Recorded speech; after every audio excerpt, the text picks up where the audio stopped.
In this tutorial, I will show you how we can uninstall Python from the Windows machine. I have opened the add remove programs. To open this, go to the search and search for add remove programs and click here.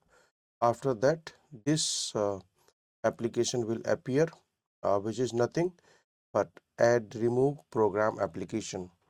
So here you type Python and you can see I have Python 3.10, 3.12 installed on my machine.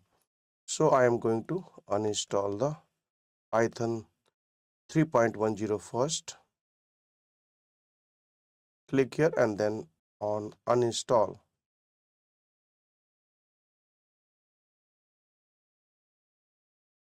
Uninstaller is removing the Python from my Windows computer.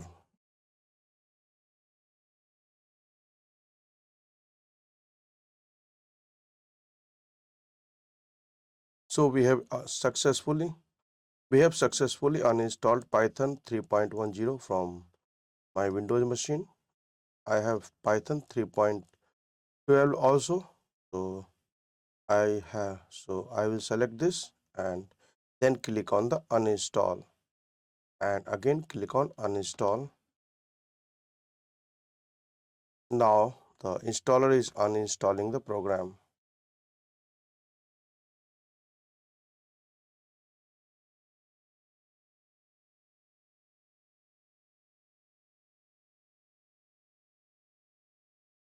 I have successfully uninstalled Python 3.12.0 also from my Windows computer. Go to the terminal and type Python. So it is not able to find the Python and open the Microsoft Store for installing the Python. Thanks for watching the video and subscribe our channel for more tutorials and programming examples.